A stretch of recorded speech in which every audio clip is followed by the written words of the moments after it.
que falta esa visión global. Ahora mismo lo que estamos discutiendo sobre Europa es, estamos en un momento crítico, fundamental, en el cual vamos a tener la oportunidad de construir un futuro muy sólido o vamos a tener la oportunidad de perderla. También tuvimos otra, cuando el Reino Unido se fue de la Unión Europea, muchos dijimos, bueno, los ingleses han sido un factor de distorsión todos los años, ahora que desaparece ese factor de distorsión, igual podemos armonizar y avanzar en la construcción europea. Y bueno, mucho no se avanzó. Ahora tenemos otra crisis tremenda. Europa siempre hemos confiado en la paz americana, en que si algo iba mal, venía el primo de Zumosol, que era Estados Unidos, el tío Sam. Y ahora el tío Sam nos está diciendo cosas que que son impresionantes. La Unión Europea se ha creado para fastidiar a Estados Unidos. Sí.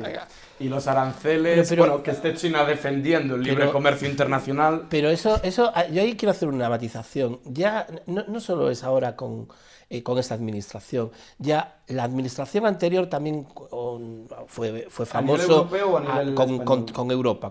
La administración americana, ya la secretaria de Estado le llamó lo del Foucault. Bueno, Joe Biden como senador. Los americanos siempre nos vieron también un poco. Joe Biden como senador hace 20 años dijo que Europa no era capaz de tener un centro moral y tomar sus propias decisiones, que tenían que venir de América. Claro, siempre nos han infravalorado y nos han visto como el primo tonto al que hay que enchufar. Era una constatación práctica, pero hay que tener claro lo siguiente. Sí, Estados Unidos fue el primer defensor de la creación de la Unión Europea, porque veía en la Unión Europea una alternativa al comunismo. En aquel momento el comunismo era una amenaza de extensión a toda Europa occidental. Italia estuvo en un tris, incluso Francia, pero sobre todo Italia, en un tris de pasar al otro lado. Y la Unión Europea veían un espacio de integración y de reforzamiento de esa alternativa que fue inmensamente exitosa, porque hubo paz en Europa y fue exactamente al revés. Ningún país del oeste se quería ir al este, todos los del este se querían venir al oeste, es decir, que fue un éxito total. ¿Qué problema pasa? Que a partir de 1989, con la caída del muro y del telón de acero, Estados Unidos ya empezó a ver como no tan necesario esto y le empezó a ver, dijo, caray, es que estos económicamente compiten muy bien. Y por lo tanto empezó a haber algunas dudas sobre toda esta cuestión. Es verdad que toda Europa nos fiamos mucho. Cae el muro de Berlín, la Unión Soviética desaparece, dijimos, bueno, la amenaza global ha desaparecido, no es necesario que nosotros nos esforcemos por defender el proyecto común. Además, si hay algún problema, siempre tenemos al primo de Zumosol, es verdad. Nosotros ahí nos dejamos ir. Lo que pasa es que, bueno, el primo de Zumosol llega un día y dice, oye, en realidad yo prefiero ser amigo de los rusos que de los europeos, me interesa más Rusia que Europa. Y además es que Rusia en realidad no amenaza a Europa. Mentira gordísima. Rusia, como decían hace poco, Rusia no tiene ningún afán expansivo. ¿Y Georgia qué es? ¿Y Ucrania qué está pasando? ¿Y por qué sigue manteniendo la presión sobre Moldavia y sobre la república que tiene ahí montada y mantenida desde hace 30 años completamente aislada? ¿Y qué está pasando con la presión que está manteniendo sobre la conexión de Kaliningrado en la frontera entre las repúblicas bálticas y Polonia? Hay mucha gente que no lo sabe, pero Rusia tiene un enclave dentro de la Unión Europea, que hace frontera con Polonia. Que era Alemania, era territorio alemán durante 800 años, que siguiendo el procedimiento democrático habitual ruso, que es todos los alemanes los metieron en un tren y los que no quisieron ir para el oeste los mandaron para Siberia y los repoblaron y sustituyeron por rusos. que es el sistema... Que es un genocidio casi. No, no es un genocidio, está calificado genocidio, pero era la técnica rusa. Movieron Bielorrusia y la pusieron sobre Polonia, movieron Polonia, la pusieron sobre Alemania y una parte se la dividieron entre Polonia y Rusia y se la quedaron ellos, que es Kaliningrado. Dice, pero toda la presión que hay sobre el corredor de Suwałki, toda la presión que tienen sobre Moldavia es absolutamente brutal. Y eso lo mantienen porque ellos están aspirando o a absorber Ucrania o a que Ucrania se desmilitarice y sea territorio libre para llevar la frontera a Rumanía. Eso lo vemos todos y decimos, bueno, si Europa pensamos que es algo que debemos mantener, también debemos asumir que la tenemos que defender, porque no podemos contar con que vengan otros a defendernos a nosotros.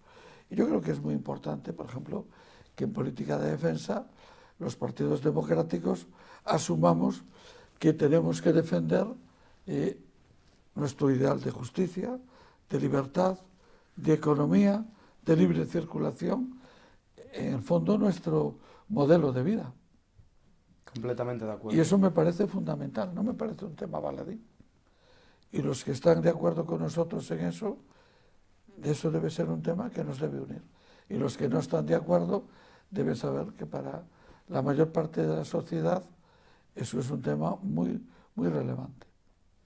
También te digo que yo no creo tanto en ese afán, que sí que creo que lo tiene, pero no creo que es lo que está moviendo tanto a Putin a actuar con lo de Rusia, sino más bien el miedo a tener una frontera de Estados Unidos, a tener bases por ahí, pero desde luego que es importante defender pues, el modelo europeo de democracia, de libertad, de economía, de circulación de bienes, que hablando del tema de circulación de bienes, Estados Unidos, que siempre ha sido un defensor de ese modelo, ahora parece que se lo está cargando. Claramente. Mira, yo te quería decir dos cosas. La primera con relación a Rusia. Rusia es un país de una mentalidad muy primitiva, una mentalidad territorial. Ellos entienden que se sienten seguros si aparte de tener un inmensísimo país, el mayor del mundo, quieren encima rodearse de estados tapón en todas partes, para que si algún día hipotético alguien se decide meter con nosotros, tener 1000 kilómetros por delante antes de que llegue a nuestra frontera. Y de hecho es un país que entiende que su poder es un poder territorial. Es imposible que un país de 17 millones de kilómetros cuadrados, el doble que Estados Unidos, esté robándole territorio a Georgia. Te ha robado como 20.000 kilómetros cuadrados a un país de 60.000 kilómetros cuadrados, a Georgia. Ya a ver, realmente es el imperialismo. ¿Qué amenaza podía suponer Georgia para Rusia? Pues que la propia Ucrania, ¿qué amenaza podría representar Ucrania para Rusia? Más ahora que Estados Unidos claramente dice que no le interesa defender a Europa, que por ellos, que Europa que es su problema. Yo creo que Estados Unidos ahí se equivoca gravemente, porque no tiene en cuenta un detalle sin importancia. Rusia nunca se enfrentará con China por la misma razón que Canadá nunca se enfrentará con Estados Unidos, porque tiene 9.600 kilómetros de frontera y es 10 veces más pequeño en materia de defensa y en materia de economía. Por lo tanto, Rusia nunca se enfrentará con China porque tiene 9.600 kilómetros de frontera, hay 1.400 millones de chinos y la economía china es 10 veces la economía rusa. Son 1.300 millones de personas de diferencia. No, 1.400, efectivamente. De diferencia. Y Rusia es un país que tiene la misma población que México o la misma población que la isla de Java. La isla de Java viven en 140.000 kilómetros, 140 y pico millones de personas, y en Rusia viven en 17 millones de kilómetros. Y tiene la isla de Java es Japón. No, la isla de Java es Indonesia. Y tiene todo lo que va de los Urales para allá, un territorio completamente deshabitado. Indonesia es el tercer país con más población del mundo. Tiene Tercero, 700. Creo que el primero es la India, China e Indonesia. No, es Estados Unidos. Indonesia es el cuarto. Estados Unidos tiene 330 millones. Y Indonesia está casi en los 300 millones. Por ahí al lado. Pero yo te quería hacer una pregunta al respecto. Voy a eso. Y luego lo segundo. Estados Unidos es un país que ha definido unas reglas de juego que nos ha impuesto a todo el planeta. En Bretton Woods, nos olvidamos de Bretton Woods. ¿Qué es Bretton Woods? Son los acuerdos económicos de finales de la Primera Guerra Mundial y posteriormente a partir de la Segunda Guerra Mundial, en el cual obliga a todo el mundo libre a que la libertad es sobre todo la libertad económica, la libertad de circulación de las mercancías antes que la libertad de circulación de las personas. Y esa regla de juego funciona hasta que un día decide que no le interesa y de repente aparece un presidente que le mete un patadón a la mesa y dice, esto se acabó. Y se inventa unas teorías disparatadas. Con relación a Europa, incluye el IVA como si fuera unas tasas de importación. Pero el IVA, se le llama al IVA arancel. Es que no es arancel, no, IVA, claro que no es un arancel. Es al consumo y tanto paga el IVA una mesa construida en Madrid como una mesa que venga de Estados Unidos. Está obsesionado con el déficit comercial. Piensa que cuando un país tiene déficit comercial con Estados Unidos le está robando, lo cual es estúpido. Es estúpido, sencillamente estúpido. Pero él lo sabe, porque él no es un hombre tonto.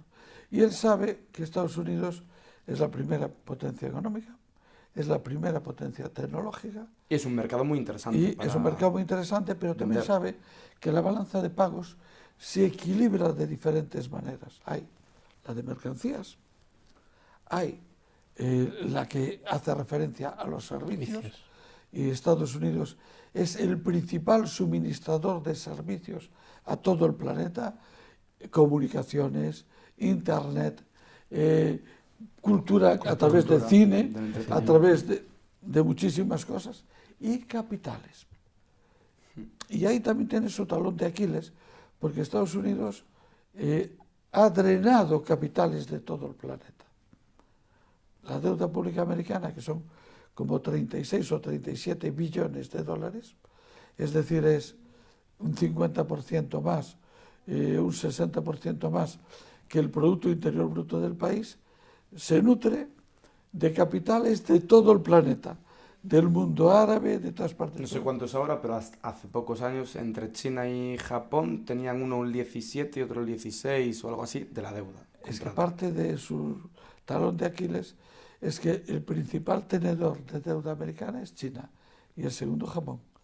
Y parte del problema de Estados Unidos es que los mayores tenedores de dólares por miles de toneladas de billetes son China, Japón, Taiwán, Corea del Sur, Taiwán y Corea del Sur. Claro, pero es lo que yo te quería plantear. A lo mejor para Europa sí es un momento importante porque si tú coges la población mundial, ves que la India tiene 1.500 millones, sí, que China tiene 1.500 millones, que Indonesia tiene, pues eso, 300, como ellos. Y creciendo. Entonces estamos hablando de un mundo, ¿no? Que tú estás viendo, por ejemplo, ahora cuando fue el terremoto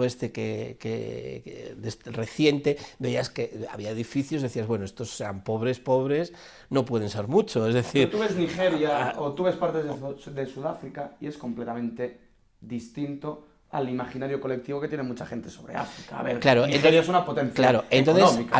A lo que yo iba, que Europa a lo mejor también, a lo mejor Estados Unidos se está equivocando en ser autárquico y decir, América primero, bueno, sí, pero hay un colectivo de gente que es importante para Europa.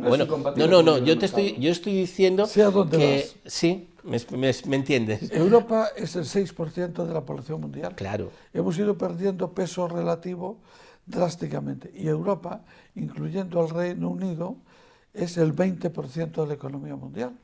Es una parte importante, pero hay un 80% fuera. Y desde luego todo esto de la globalización ha provocado que países como China primero, la India ya ahora mismo, pero hay otros países con un crecimiento económico brutal. La propia Indonesia, que acabamos de mencionar. Hoy un país como España es inviable.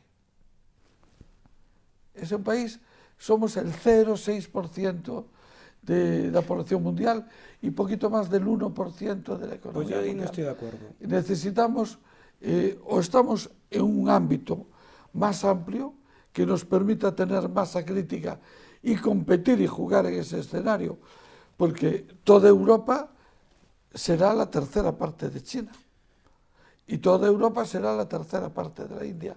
En población, en economía, somos todavía un poquito más, pero en población ya no, desde luego que no. Y necesitamos esa masa crítica. Y si vamos a micropaíses, nuestra capacidad de competir y de pesar en ese mercado, en ese mundo, salvo que consigas ofertar un producto especializado que solo tengas como Taiwán. Sí, pero Taiwán vive todo el día al borde del abismo. Sí, bueno, claro, el tema, la única desventaja real, que es muy grande, es tener un país grande al lado que te esté todo el tiempo acosando. Taiwán, si no llega a estar Estados Unidos ahí, no existiría como país. Sería la provincia de Taiwán. Sí, pero por ejemplo en Europa, países que funcionan muy bien tienden a ser estados más pequeñitos y reducidos. Bueno, tratan Luxemburgo, Suiza, sí. Liechtenstein, Irlanda ahora. Luxemburgo capta capitales de toda Europa. Irlanda ha tenido un enorme crecimiento económico, captando capitales, claro, cobrando un 10% de impuestos de sociedades o un 12%, mientras el resto cobramos el 25%. Eso sirve para un momento puntual y pero eso no garantiza la viabilidad de un país de 50 millones de habitantes. España es demasiado grande para ser Luxemburgo y demasiado pequeña para jugar en esa liga. Y necesitamos agruparnos todos. El único país que luego está otro país que es Noruega, que bueno, gracias a sus inmensas reservas de petróleo y su inmenso fondo soberano, pues se mantiene. Pero claro, Noruega, si no existiera la OTAN, a Rusia le podría durar 15 días. Sí, es que nuestra supervivencia común exige Volvemos a estemos España. juntas.